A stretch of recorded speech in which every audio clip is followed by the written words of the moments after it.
So we're gonna make some rolls. I was not planning on doing this video, but this week, and it's only Tuesday, I've had 2 people ask me about my mom's refrigerator rolls. So I thought I actually had them on the menu for this week anyway.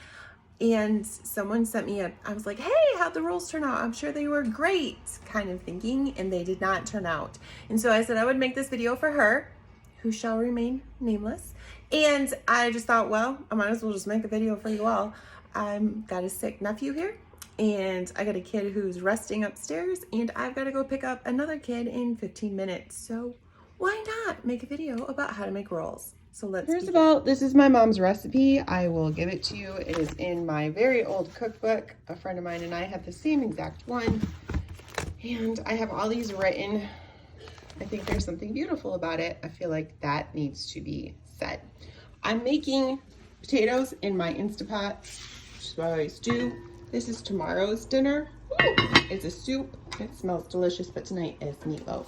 So, oh goodness. You can't see anything. Okay, now that everything's cleared out, I'm going to show you how it's very difficult to do this. All right, so you have to have a 1/2 cup of warm water. So what I do is I just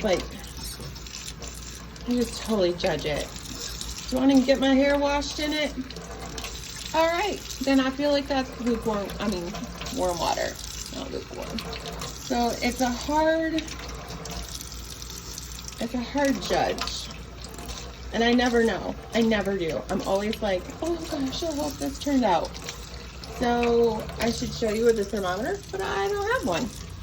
So you just get a 1/2 cup of water. And then we're gonna put the yeast in. So I can't do this without stopping. This is the yeast I have. In all honesty, it's not actually bread machine instant yeast, I don't think. I just go to E&S and get the yeast and just refill the same container.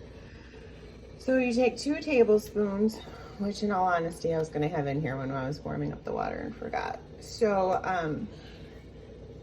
that's what you do. And then I just take a knife or a fork or a spoon, any of them, and stir it up. And then I let it sit there and think about being really healthy and wonderful. Okay, you're hearing a weird noise. It's my Instapot making potatoes. Oh, and Velveeta cheese for cheesy potatoes. Right, so to this recipe, and all I did was stop it, but you can kind of see when the yeast gets all foamy.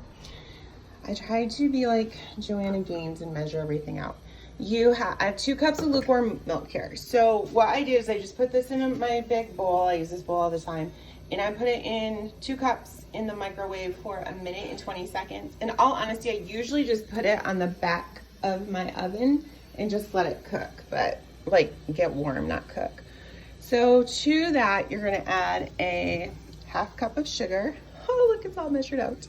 And then you also do a 1/2 cup of butter. And I melt my butter, not like to a liquidy, complete liquid form. It actually still had part of the stick in there. Ooh, but it kind of like melted as it was sitting there. Then you do 2 teaspoons of salt. And I just shake it in like that. And then you do 5 cups of flour. And I have flour in here, but it's bread flour, which you could use, but I'm just gonna use just regular flour because that's usually what everyone has. And now I'm kind of curious if it's gonna make a difference because we're all making these rolls together. I buy this flour at E&S, so 25 pounds for $12.50. And I like it in these bags. You can get 50-pound bags, but I like these 25-pound bags better. All right, I can't stir this and talk to you, so hold on. Back for 1/2 second to say I just kind of slightly stirred that up a little bit. And then I take this yeast, and you can see it's got little bubbles on it. So I'm just gonna hope that it's good. That's how I cook. I just hope. Also, DG's is down the road, so I can stop and pick up canned refrigerator roll, not refrigerator, canned rolls if I need to. All right, so my rolls are mixed. I put a piece of wax paper down and I buttered my 9x13 pan. I believe butter makes everything better, as you can see by my 9x13 pan. So you just take, this is so weird to do it with only one hand.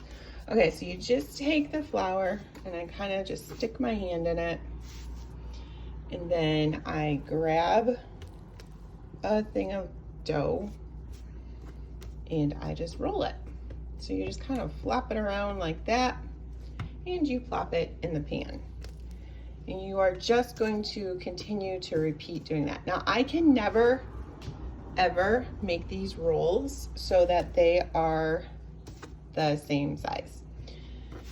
I just can't. I seem to not be able to make slices or pie, like when you slice a pie or a cake or anything, I can't ever do it the right way.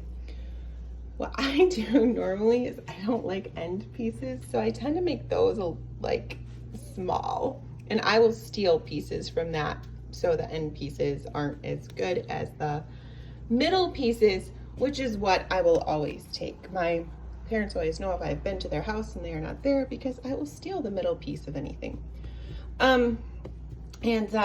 These rolls were one of the first bread I learned how to make. Now you have to remember too that my mom makes all of her bread on her own, and she will just whip these rolls up at any given time for dinner. So you can see I gotta flour my hands more. It's very sticky dough. You just keep popping them. You get the idea. Okay, just like that, the rolls are all in the pan. And I used up, you saw it was what, about a cup of flour, and you just clean the bowl out. Your hands will be terribly sticky and you just wash them. You like just pump the faucet and you're good. And then this is the best part. Look how easy that just made clean up. All that flour just cleaned up. All right, I will show you what to do now. Refrigerator rolls get their name. At this point, I could cover these with saran wrap and put them in the refrigerator. My mom will correct me if I am wrong. And then that way, if I'm, when I get home from work or whatever, or a busy day, I could just pull them out, let them rise, and then bake them. But this is what they look like. I still have, we've done all this in less than 15 minutes. But I'm gonna bake them right away because I just am going to for this video. So what you do is I have them on my oven. My oven's on because I'm about to make cookies too. But I just cover them with a towel. Look, I'm even gonna use a real pretty towel. Oh. I also found this in Indiana. I feel like this is an advertisement for Shipsawana.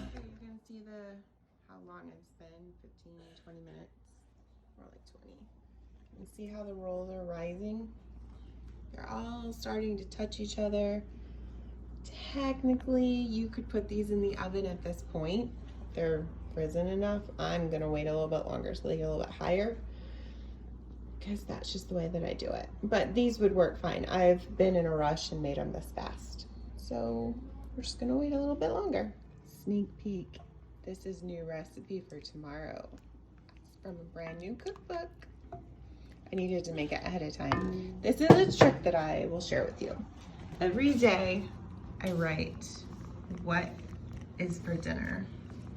And then that way I know when the leftovers are still good, and it just helps me plan everything. And if I can make any dinner ahead, I will. It makes a busy day so much easier if I have the dinners all prepped ahead of time. And Instapots are the best thing ever for mashed potatoes, hands down. All right, do you see how much bigger those rolls are now? And we just waited a good 15 minutes more. So I'm gonna go ahead and put these in the oven. You bake them for 30 minutes at 350 degrees. I already have my meatloaf in the oven. I know it's early. Jake comes home this week and last week, and he's just starving when he comes home, and we just don't know what time Eli gets home or what time Ape's gonna get home. So we just kind of eat in shifts right now. So anyway, these are gonna go in the oven and you will see them again in half an hour. Well, That was one fast half an hour, wasn't it? Look at the rolls. Oh, they're so pretty. So this is, I didn't even check them. I'm like, oh, this is gonna be an interesting video. That's exactly what you want. Just a nice light brown on the top. And they're done. I'll show you how we eat them in just a second, like when we cut them open, so you can kind of see the texture. All right, so when they're done, I don't even check their doneness. I just see this brown look and know that they are done. And this is like right after I took them out of the oven, so they're still super duper hot. And this is going to fall apart when I take it out, but look at that. Look how fluffy that is. Oh, it's so good. We'll top this with butter and honey. Oh, it's so hot. And jam. So either butter and honey or butter and jam. That's our favorite way to have it. I probably should have showed you how pretty that was. You just, and they just fall apart. They're so fluffy. They're so dense. Like, I'm not right. They're so fluffy. You could eat one and be full, but they're so good that you're gonna eat two. But they're so like warm in your tummy that you could eat three. You probably shouldn't, but you could when they're right out of the oven. I just want to show you this. I just went to put jam on here, and this is how much jam is left in the jar, because you know we couldn't finish that little tiny bit. Heaven forbid we go back out to the freezer to get a new jar. So here they are. This one's got the jam. This one has the honey. This lighting is a little bit better.